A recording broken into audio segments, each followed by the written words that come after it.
prazer estar aqui. Seu Luiz disse que a gente é dessa casa, então agora eu me sinto dessa casa já. Hoje eu trouxe a Mara próximo como a si mesmo, está lá no capítulo 11 do Evangelho segundo o Espiritismo. E eu peguei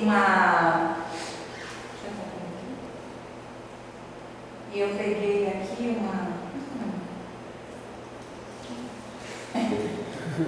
Eu peguei uma parábola que está nesse capítulo 11, que é a parábola do credor incompassivo. E aí a gente sabe, né? Todas as parábolas ele começa: o reino de Deus é comparável a... Aí ele diz: o reino de Deus é comparável a um rei que foi tomar conta dos seus servidores. E aí ele encontra um dos seus servidores que lhe deve 10.000 talentos. O talento naquela época equivalia a 32 quilos de ouro. Então esse servidor devia ao chefe lá 32.000 quilos de ouro, não, de prata. Então ele devia bastante. E aí ele não tinha como pagar esse valor para o rei. E aí o que ele faz? Ele se joga nos pés do rei. E aí um detalhe antes, né? O rei manda prender, porque naquela época não era como hoje, né? Deveu, não conseguiu pagar, o nome vai para o Serasa, né? Vai para o SPC, a gente dá um jeito de limpar, né? Vai para o protesto. Não, naquela época estava devendo. O que o rei mandou fazer? Mandou prender ele, a mulher, os filhos e tomar todos os bens. Então naquela época, se devesse, era muito pior do que hoje, né? Então ele se jogou nos pés do rei e falou: tem piedade de mim, me dá um tempo que eu te pagarei tudo que eu devo. O rei, cheio de compaixão e misericórdia, perdoou a dívida daquele servidor. Saindo dali, ele encontra um conservo. O que é um conservo? Ele era como se fosse assim, o chefe dos outros, o coordenador. Então ele tinha, né, um cargo e tinha os conservos que trabalhavam no campo com ele. O conservo devia para ele o equivalente ali a uma diária de trabalho no campo. Vamos dizer que fosse 70 a 100 reais, enquanto ele devia lá 32.000 quilos de ouro. Esse servo também chega para ele e pede um tempo que ele vai pagar tudo que deve. Só que diferente do rei, ele manda prender o conservo. E aí, aqueles servidores que estavam por ali viram essa situação, sabiam que o rei tinha perdoado uma dívida gigantesca que ele tinha e foram contar para o rei que ele não tinha perdoado uma dívida pequenininha, né? Uma dívida de uma diária. Ele mandou prender ali o conservo dele. E aí o rei fala: servo mau, eu não perdoei, né, a sua dívida, você não agiu com ele como eu agi com você. E aí manda prender esse servo e diz que ele só sairá de lá até que ele pague ali o último centavo. Então, o que é que qual que é a oração que a gente mais faz, todos nós? Qual que é a oração que a gente mais faz? Pai Nosso. Pai Nosso. Aí lá no Pai Nosso a gente fala assim: perdoai as nossas ofensas, assim como nós perdoamos aos nossos ofensores. E dependendo de como a pessoa aprendeu, fala: perdoai as nossas dívidas, assim como perdoamos aqueles nossos devedores. Então, o rei da parábola é Deus. Qualquer coisa que a gente fizer, o pior que seja, ele sempre vai agir como esse rei da parábola. Pode ser gigantesca a nossa dívida, pode ser gigantesco o nosso erro, ele age com a gente com misericórdia. Sempre com misericórdia. Falou: Andréa, o pior erro que a gente pode pensar, o suicídio. Tirou a própria vida, só Deus dá, só Deus tira. Tem perdão? Tem perdão. Há perdão, porque a gente tem um Deus de amor, de misericórdia e de bondade. Mas Deus espera de nós, porque a oração do Pai Nosso, quem nos ensinou foi Jesus, né? E Ele ensina para nós o quê? Que nós devemos perdoar as dívidas dos outros e as ofensas dos outros. A gente é perdoado perdoado à medida que nós perdoamos. Porque ele fala, né? Perdoai, a gente fala para Deus, perdoai as nossas ofensas, assim como nós perdoamos a quem nos tem ofendido. E aí a gente está agindo como o rei dessa parábola, ou a gente está agindo como conservo? Que a gente comete um erro gigantesco e a gente pede perdão a Deus, né? Todo mundo assim, bem bonitinho, faz a nossa prece, pede perdão a Deus. E aí uma pessoa da nossa família começa a ter um partido diferente. E aí muita gente parou de falar com o pai, com a mãe, com o filho, e virou uma guerra total há uns anos aí atrás, né? Tem gente que está sem falar até hoje, por conta de uma questão política.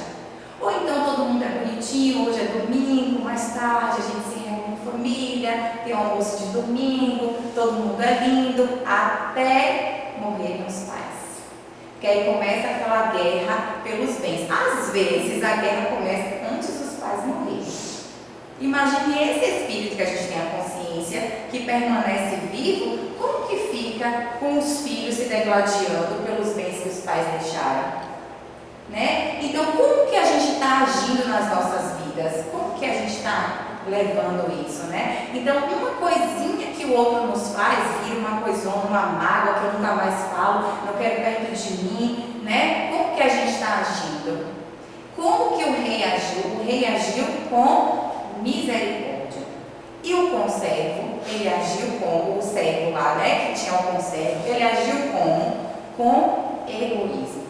Eu tenho um tio que fala assim, farinha pouca, meu pirão primeiro. Então, primeiro eu, o outro tanto faz, né? E aí, nesse capítulo também do Evangelho segundo o Espiritismo, a gente tem um texto que fala do egoísmo.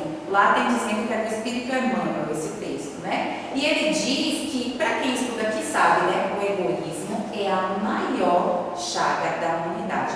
Porque do egoísmo surgem todos os outros defeitos que a gente tem, surgem do egoísmo, né? Que é essa coisa da posse, do ciúme, do orgulho, tudo vem do egoísmo, que é o interesse pessoal, né? Primeiro eu, os meus, e depois eu penso nos outros, né? E aí isso é totalmente contrário ao que Jesus nos ensina. Então ele diz lá no texto, né? O egoísmo, chaga da humanidade, tem que desaparecer da terra, cujo progresso moral obsta. Então é o egoísmo. Quando a gente vê tanta coisa errada por aí, fala, meu Deus, o mundo está perdido, né? Assim, a gente fala, o mundo está perdido. Por quê? Por conta do egoísmo. E aí os Espíritos dizem para nós que o mundo só vai avançar quando a gente vencer o egoísmo. E o Emmanuel, nesse texto, ele dá uma alerta para nós, não é para o outro. Porque às vezes a gente está aqui sentado e fala, nossa, fulano que está em casa, podia estar aqui ouvindo essa palestra. Não, é para nós. E eu falo assim, quando eu estudo um tema, o primeiro é para mim. Eu estava ali sentadinha, fiz uma prece e falei, Senhor, que essas coisas sirvam para mim, para a minha vida, para o meu proceder, é para a gente, não é para o outro. O Evangelho é para nós, para cada um de nós primeiro. Como que eu estou agindo? Então ele fala assim, que cada um, portanto, se esmere em acabar dentro de si este monstro devorador. Ele chama o egoísmo de monstro devorador. Então cada um de nós tem que fazer esse esforço em si. Ele fala, cada um faça em si. Que esse monstro devorador de todas as inteligências, filho do egoísmo e a fonte de todas as misérias do mundo. E aí tem uma questão lá no Livro dos Espíritos, que é a questão 917. Então, o Emmanuel fala que é a pior chaga da humanidade, mas os Espíritos também nos dizem como que eu vou combater isso em mim, né? Então, eles dão o problema e dão também a solução.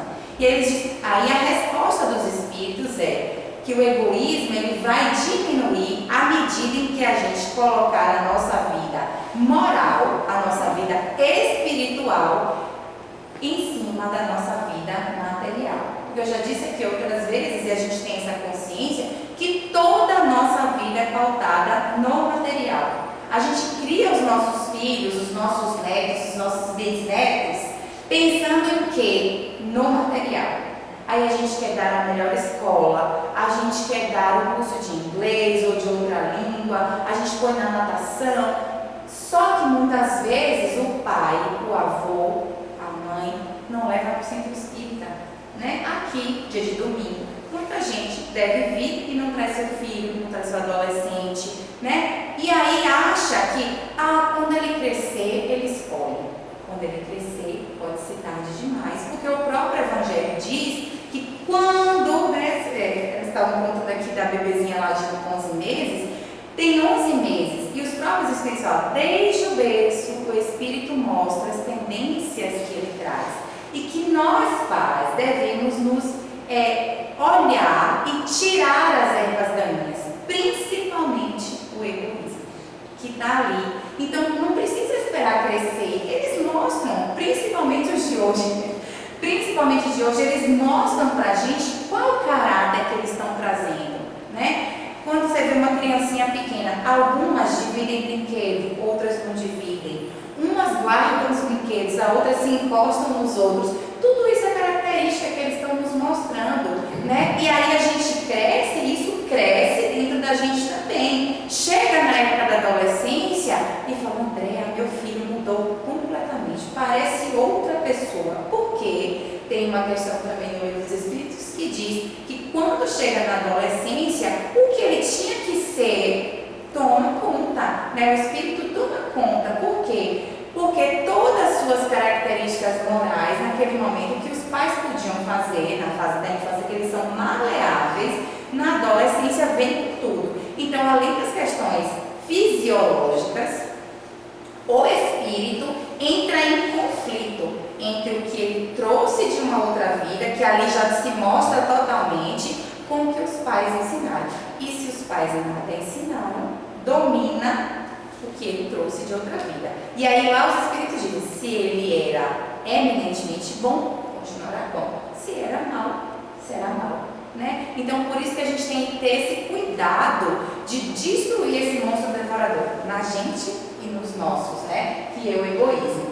E aí ele diz que enfraquecerá o egoísmo à medida que a gente for trazendo a vida moral em cima, né, da vida material. Então se a gente desse menos valor à vida material, não haveria brigas por herança, não haveria, né, essa coisa de eu tenho que ser o melhor no meu trabalho, eu saberia dividir, né, porque os problemas todos estão pautados nisso, né? Então, isso tudo, se a gente dissesse, olha, aqui é só um instante da nossa vida, da nossa existência, a felicidade não é deste mundo, há muitas moradas na casa do meu pai, tudo que Jesus nos ensinou não é para esse corpo de carne, é para o espírito imortal. Então, quando eu coloco os ensinamentos de Jesus na minha vida, coisas que seriam enormes ficam pequenas, né? E aí, a gente deve criar os nossos filhos, botando na cabeça deles que o material é importante, a gente precisa trabalhar, a gente precisa se prover, mas nunca passando por cima do outro, nunca, né, essa coisa de, às vezes eu vou ganhando, estou sendo esperto, e eu acho que isso é muito natural. Não. E a parte moral? Será que você não está se perdendo nesse ponto? Então é isso que a gente precisa ver nas nossas vidas, né? É isso que importa. Lá no centro tem um menininho que ele tem 7 anos e a avó perguntou, meu filho, o que você vai ser quando você crescer? E aí a gente espera o quê? Advogado, médico, engenheiro, professor. Ele disse, um homem de bem. E é isso que a gente precisa, né? É criarmos e sermos mulheres e homens de bem, né? E aí ele diz assim, ó, que a compreensão do Espiritismo faculta a gente viver essa vida moral no lugar da nossa vida material. E que o egoísmo, ele assenta na personalidade. Então, eu acho que eu sou muito importante. Muito importante porque eu tenho facilidade de falar, porque eu tenho uma boa profissão, porque eu tenho um carro tal, porque eu moro num lugar tal. Então, esta persona vai se enchendo. Lembra da rainha lá do Evangelho, segundo o Espiritismo, né? Que é um caso de uma rainha. Quando ela chegou no mundo espiritual, ela achou que ela ainda era rainha, mas a rainha era o quê, gente? A persona, a personalidade. Ela se encheu daquela personalidade e quando ela chegou no mundo espiritual, ela falou, havia uns servos que eram eram maiores do que eu, maiores em termos de quê? Moralidade, que é o que importa. Porque quando eu retornar ao mundo espiritual, ninguém vai perguntar qual a profissão que eu tive, qual o carro que eu tive, aonde eu morei, quais foram as suas obras. O que você fez, principalmente nós, que temos o conhecimento da doutrina espírita. O que é que nós estamos fazendo com o conhecimento que a gente tem? Porque lá no livro dos Espíritos também pergunta assim, o conhecimento do Espiritismo facilita o espírito no momento da desencarnação? Facilita, se ele fez bom uso aqui. Então, a gente tem que fazer um bom uso do conhecimento que a gente tem aqui para a gente chegar um pouquinho melhor no mundo espiritual, né?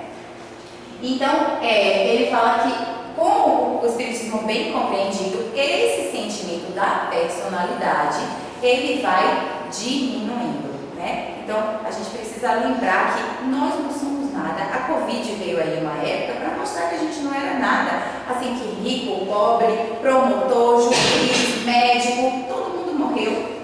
Ninguém pôde se salvar, quem tinha dinheiro, quem não tinha dinheiro, foi todo mundo igual. É uma lembrancinha para a gente vai dizer, opa, somos todos iguais, né? Estamos todos aqui, ó, na luta para a gente se tornar cada vez melhores, né? É essa a ideia. E aí, no comentário dessa questão 917, tem um texto do Espírito Fênelon, e ele vai dizer assim, ó, que a cura do egoísmo, ela é difícil. É uma cura difícil, porque está entranhado em nós. Tudo que a gente pensar tem um interesse pessoal por trás. Todas as situações que a gente pensar na nossa vida tem um interessezinho pessoal, né? Às vezes fala assim, eu vou lá, meu centro está fazendo a sopa, e aí eu preciso fazer a caridade. Às vezes a gente vai nesse pensamento de ter um lugar melhor no mundo espiritual. Muita gente faz isso. Não é para parar de fazer, porque eu começo com uma intenção, eu vou visitar as crianças numa creche, eu começo com essa intenção, mas com o tempo isso se torna um hábito, se torna natural, né? Então a gente precisa continuar. Então, às vezes começa com interesse pessoal e eu vou fazendo e aquilo se torna natural. Como todas as outras coisas na nossa vida, a princípio, falar eu tenho aquele defeito. E aí eu não consigo, mas aí eu vou, me equivoco de novo, me equivoco, até o dia que eu falo, puxa, não faço mais, não faz mais parte de mim. Por quê? Porque virou um hábito. E a gente precisa lembrar que a gente tem maus hábitos milenares dentro de nós. Então, para vencer esse egoísmo, não é hoje eu vou sair daqui e amanhã eu não sou mais egoísta. Não, mas eu preciso observar as minhas posturas e ir nesse trabalho pouco a pouco, vencendo isso dentro de mim. E aí ele diz assim, não é impossível, contudo, ele só se obterá se for atacado na sua raiz, e é pela educação. E ele diz assim, não é a educação de fazer homens instruídos, é a educação de formar homens de bem. Está lá, comentário da questão 917 do Livro dos Espíritos. É de formar homens de bem. Então é para isso que a gente está aqui, né? Esses dias eu comentei com uma amiga, né? Ela fazia de tudo com os filhos, ajudava os netos, e aí eu falei para ela assim, ela falou, não, a educação, a religião faz parte da mãe, eu vou deixar para a mãe. Mas só que é uma avó que dá de tudo, ajuda no financeiro, ajuda na educação. E eu falei, por que você não vai dar a educação religiosa? Que é justamente uma das partes mais importantes, que é essa de formar homens de bem. Porque a gente só consegue discernir o bem do mal se a gente, à medida que a gente vai aprendendo, que a gente vai evoluindo, né? E sem os conceitos, como que eu vou saber que aquilo que eu estou fazendo é equivocado? Quantas coisas no nosso comportamento a gente mudou e pessoas ao nosso redor falam, nossa, como você está diferente, né? Eu falo, estou indo lá no centro espírita, estou estudando, porque conhecereis a verdade e ela vos libertará. Então, à medida que a gente vai estudando, esse conhecimento faz a gente mudar. Uma hora ou outra ele faz a gente mudar, né? Então, a partir do conhecimento, então esse conhecimento precisa ser nosso e daqueles para quem a gente, né, está ali educando, conduzindo, né? E não só os pais, todos aqueles que estão, por exemplo, ao redor das crianças. E nós também, porque as crianças também cobram da gente hoje em dia, né? A gente, antigamente, nunca que eu ia falar para minha mãe assim, como que você faz isso? Você mentiu? Não, hoje eles falam na nossa cara, né? Você fala para não mentir, mentiu. Você passou no sinal vermelho, né? Eles estão o tempo todo atentos às nossas posturas, né? Ao que a gente faz, né? Às vezes minha filha falou, mãe, você fala que eu te enlouqueço e você está falando 1000 vezes me enlouquecendo. Né? Porque eles hoje discutem com a gente, né? Eles querem por que não pode fazer tal coisa. Hoje em dia a gente não fala assim, não faça porque eu não quero que você faça. Eles querem saber por que não fazer. E é importante isso, né? Eu tenho que saber o porquê das coisas. Eu tenho um sobrinho de 4 anos que tem feito o evangelho com a minha mãe e ele fala assim, vovó, fala do irmão, Davi está mentindo, homem de bem não faz isso, né? Já captou, a ideia está lá guardada, né? Então vai crescendo, está com 4 anos, já está introduzindo isso na vida dele, que isso possa crescer, né? Ele fala, vovó, homem de bem não faz isso, homem de bem não bate, né? Homem de bem não, não. E aí é assim que a gente vai introduzindo os nossos filhos, né? Essa mudança. E aí ele fala, uma educação convenientemente entendida é a chave do progresso moral. Porque se todos nós agíssemos pensando na moralidade, muitas coisas do nosso mundo não ocorreriam, né? Como aquele servo lá, se ele agisse tal como o rei agiu com ele, com misericórdia, né? Ele teria agido com misericórdia também para com o seu conservo, que lhe devia uma diária apenas de trabalho. Então a gente pede muito para Deus e dá muito pouco. E quando ele diz assim, ó, não sairá daquela prisão até pagar o último cetil, uma coisa importante que a gente deve lembrar é que os Espíritos nos dizem que a matéria é o liame que aprisiona o Espírito. Então nós estamos prisioneiros e nós não sairemos dessa prisão aqui até que nós paguemos o último cetil. E aí ele diz assim, não, mas eu sou muito bom, Senhor, vou dar a minha oferenda. Quando for dar a sua oferenda, notar, vê se não tem alguém que tem algo contra ti. Volta, deixa a tua oferenda e reconcilia-te com quem está a caminho contigo, para que ele não te entregue ao juiz e o juiz te coloque na prisão e não sairás de lá até que pague o último cetil. Então todos aqueles que convivem conosco, né, nós estamos aprisionados juntos não à toa, porque nós estamos aqui para refazer este caminho de amor que em algum momento se quebrou. Então nós não sairemos daqui até que a gente pague o nosso último cetil, até que a gente pague a dívida. Por quê? Porque a gente pediu a misericórdia a Deus e Ele nos atendeu. Por misericórdia, a gente renasceu. Nós estamos reencarnados por misericórdia divina, porque a gente pediu aquele perdão lá para Ele. A gente prometeu que a gente não ia fazer mais as mesmas coisas. E os nossos também falaram a mesma coisa, que não iam fazer mais. Então nós estamos aqui nessa reconciliação. André, essa vida não dou conta. O que é que eu faço? Vai retornar. Vai e volta para a prisão até pagarmos o último cetil. É para isso que estamos aqui, para isso que estamos juntos, né? Então, Deus nos perdoou, nos deu essa nova oportunidade, que a gente não esqueça de perdoar também aquele que deve uma diariazinha para a gente só, né? Chico dizia assim, se a gente conseguisse contabilizar, né, que a gente reclama às vezes, mas ele falou, vocês estão pagando parcelado as dívidas, estamos pagando parcelado por misericórdia divina. E aí, qual que é esse caminho que a gente tem mais próximo de nós para acabar com o egoísmo? A nossa família. Porque na nossa família, Deus inteligente, que é a inteligência suprema, claro, né? Ele sabe que a gente não consegue não ser egoísta com todo mundo.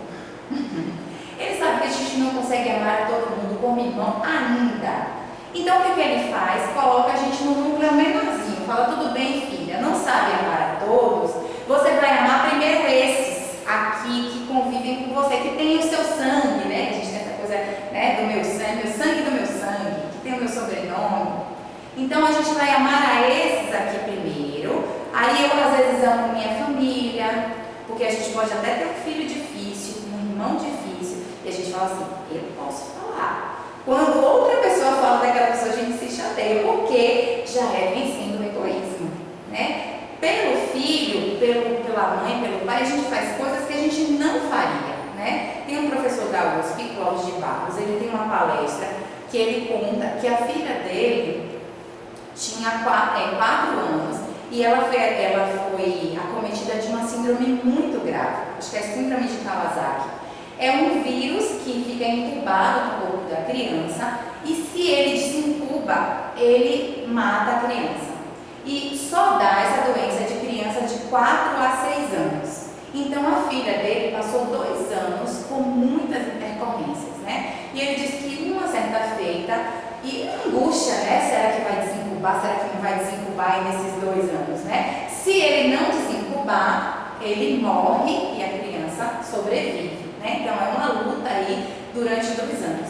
E ele falou que a filha dele na UTI, ele ficou muito arrasado com isso, e ele disse, Deus, tira o bicho dela, põe o bicho em mim, né? Então, o que é isso? É o egoísmo sendo diminuído. Eu quero que tire dela a doença e ponha em mim. E nós fazemos isso, todos nós, né? Quem é de nós que tem aí uma mãe que uma vida toda, nós somos de uma época, né, que a mãe era do lar, que a mãe estava em casa, que fazia comida, e de repente essa mãe se vê doente, em cima de uma cama, a angústia que ela sofre, quem de nós não diria, tira dela, põe em mim, né? Um pai zeloso que era o provedor das nossas casas, quem não veria um pai, né, também numa condição dessa, diria, tira dele, tira esse sofrimento dele, põe em mim. Ou diminui, Deus, o sofrimento dele. Às vezes a gente fala, pode levar, né? Às vezes quando está sofrendo muito nos momentos finais da vida, a gente já consegue dizer, pode ir, né? Isso é o que? Diminuindo o egoísmo. Então na questão 775, os Espíritos perguntam assim, o que seria para a sociedade o resultado do relaxamento dos laços de família? O que aconteceria se a gente relaxasse esse amor que a gente tem pelos nossos? Aí a resposta é um recrudescimento do egoísmo, que é o agravamento do egoísmo. O egoísmo se agravaria. Se a gente já acha que está difícil, se não houvessem as famílias, seria muito pior. Então a família é o nosso primeiro exercício de diminuir na gente o egoísmo que existe, né? Quem é a mãe que não fica até a madrugada acordada, até que o filho bote a chave na porta, né? Então eu deixo de dormir, porque aquele ser está na rua. Eu fazendo parênteses, eu acho que os pais não ficam muito acordados, não, mas as mães ficam. Me perdoem os pais, né? Às vezes os pais dormem com mais tranquilidade, as mães talvez não. Então, o que é isso? Diminuindo esse egoísmo. Eu estou privada do meu sono, porque aquele ser que eu amo está na rua. Ele pode até não estar em perigo, mas ele está na rua, eu não consigo dormir. Então eu me privo do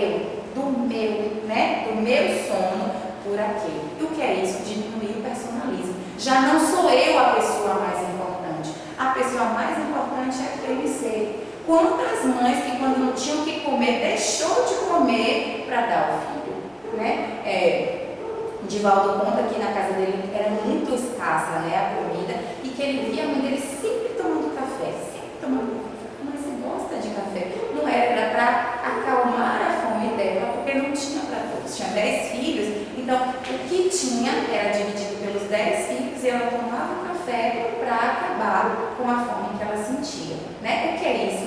Diminuição do egoísmo. Então a família, ela vai ajudando a gente a diminuir pouco a pouco esse egoísmo, porque eu deixo de pensar só em mim e eu já consigo pensar em mim e nos nossos, né? E aí às vezes eu conheço um amigo de trabalho que parece um irmão, aquele reencontro de almas. Então eu também já me preocupo, não só com os meus, mas me preocupo com um amigo próximo, uma pessoa que eu tenho muita amizade, vira minha comadre, meu compadre, né? Dou os meus filhos ali em batismo, né? Que não é batismo, mas às vezes eu considero padrinho e madrinha do meu filho, né? Ou eu sou madrinha de alguém, então que a gente fala que é segunda mãe, segundo pai. Aí a gente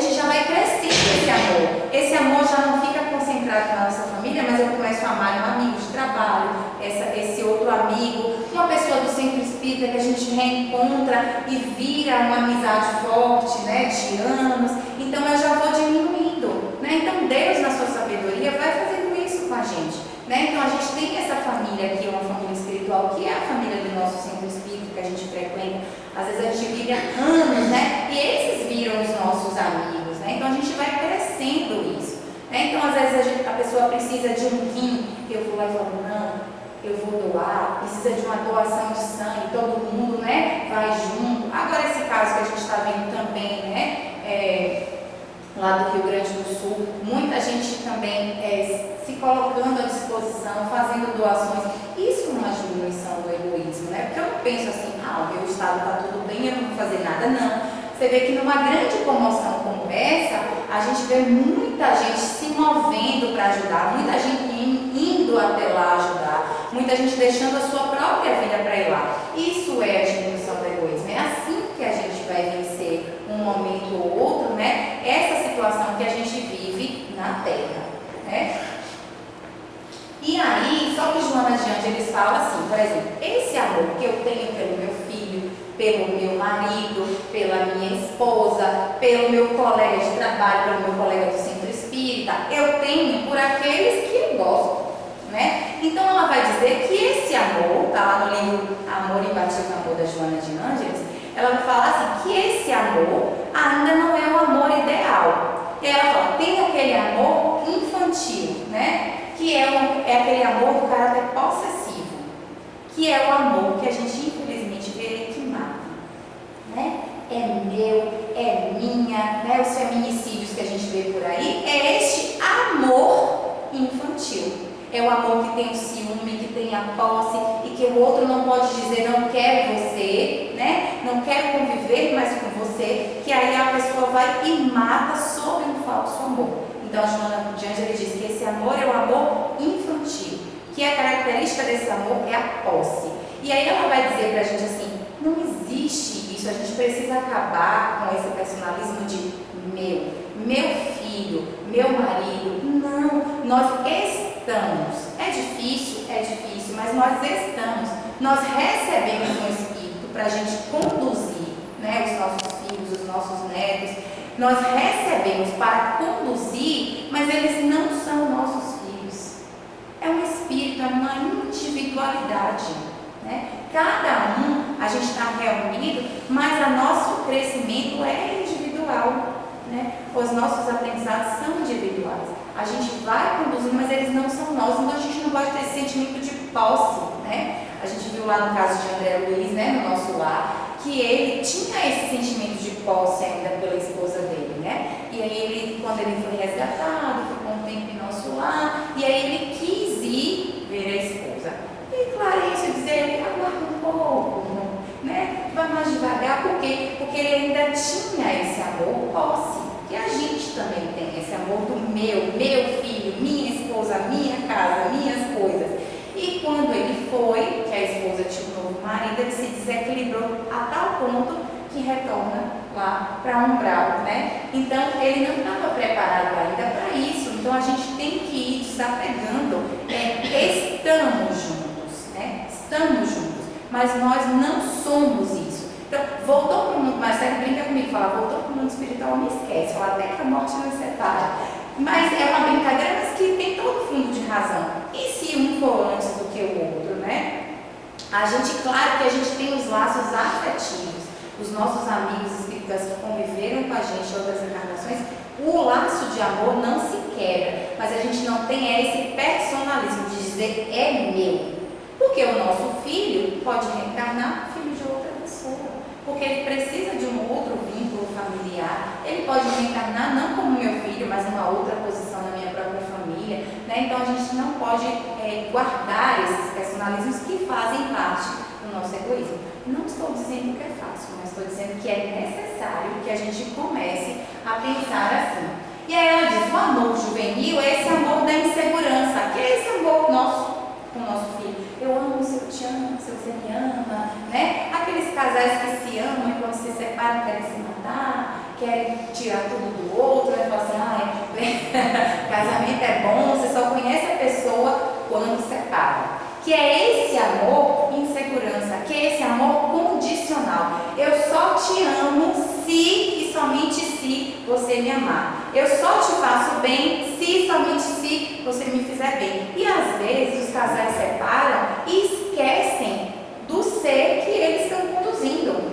Então esquece que é pai e mãe de uma criaturinha. E aí o egoísmo fala super alto. Por quê? Porque eu brigo, eu faço alienação parental, né, que a gente tem hoje, que é você falar mal, porque seu pai isso, porque sua mãe aquilo. Então você fala do cônjuge, do ex-cônjuge para a criança, aí cria uma situação na cabeça daquela criança, separa seres que eram para estar unidos, né? Então tudo isso é o quê? Fruto do nosso egoísmo. Desse amor ainda condicional. Eu só te amo se você me ama. Eu só te amo se você torce para o mesmo time que eu só te amo se você tiver o mesmo partido político. Eu só te amo se você pensar como eu só te amo se você também for espírita, né? Se você vier para cá com sua conversa da sua outra religião, eu não te aceito. Então, essas questões todas fazem parte desse amor ainda juvenil, como diz a Joana. Aí ela diz que há um amor pacificador, né? Que é o amor que consegue compreender mais as questões, né? Que consegue compreender que apesar de ele pensar diferente de mim, eu amo, né? O Chico Xavier tem um documentário dele que ele diz: ame, apesar de tudo, ame. É um filho difícil? Ame. É um parceiro difícil? Ame. É um colega de trabalho difícil? Ame. É esse amor que pacifica, não é esse amor, né, E não quero dizer que a gente viva relações abusivas com amigos, com parentes, não. Até porque o Divaldo diz assim: não está conseguindo, faça uma pausa terapêutica. Olha, por esse momento, eu não consigo lidar com você. Eu vou fazer uma pausa na nossa relação mais íntima. Por exemplo, tenho filhos, a gente vai resolver as questões dos nossos filhos. A gente não vai mais discutir como homem e mulher. A partir de hoje a gente vai discutir dos nossos filhos. É nosso irmão, né, nosso amigo, tem lá o seu partido. A gente não vai conversar sobre nem religião, nem política. A gente vai se dar aqui, ó, no que a gente se entende, a gente continua, né? Por quê? Porque porque quando eu quero que a minha opinião prevaleça, que o que eu entendo é melhor, é o egoísmo. Já viram que tudo está pautado, né, no egoísmo. Então, o amor pacificador, ele aceita, apesar de.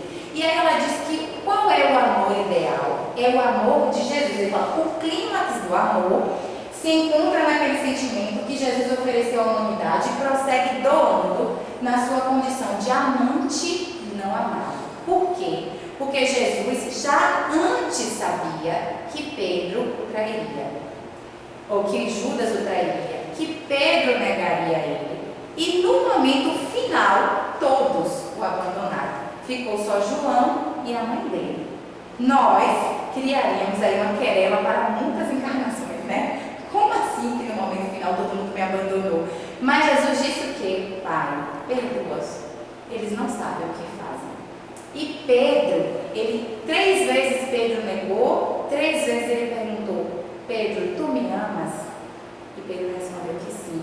Apacenta as minhas ovelhas. Né? Então, ele deu essa nova oportunidade para Pedro. E Pedro, ainda em vida, refez o caminho. É o que nós podemos fazer também. Me equivoquei, ainda nessa vida, eu posso refazer o caminho e sair dessa vida melhor do que eu entrei. Né? Eu não preciso esperar uma outra encarnação para eu começar a fazer aquilo que eu deveria fazer. Paulo de Tarso, né? Que Marcela já falou aqui sobre ele. Começou uma vida perseguindo cristãos e desencarnou, né, trazendo o evangelho que a gente tem até hoje, espalhando o evangelho, que é aquilo que os discípulos não conseguiam fazer, o Paulo fez, né, espalhar o evangelho por outros lugares e trazer até hoje como a gente conhece. Então, ainda na vida, ainda na encarnação, a gente pode mudar a nossa postura diante, né, da vida. E aí, para a gente finalizar, tem uma história do Padre Léo, que ele conta que um rapaz bebia bastante e foi procurar ele e falou: Padre, a minha casa, se o senhor não conhece o inferno, é a minha casa. A minha casa é um inferno total. Meu filho mais velho usa drogas. O meu mais novo já foi expulso de 3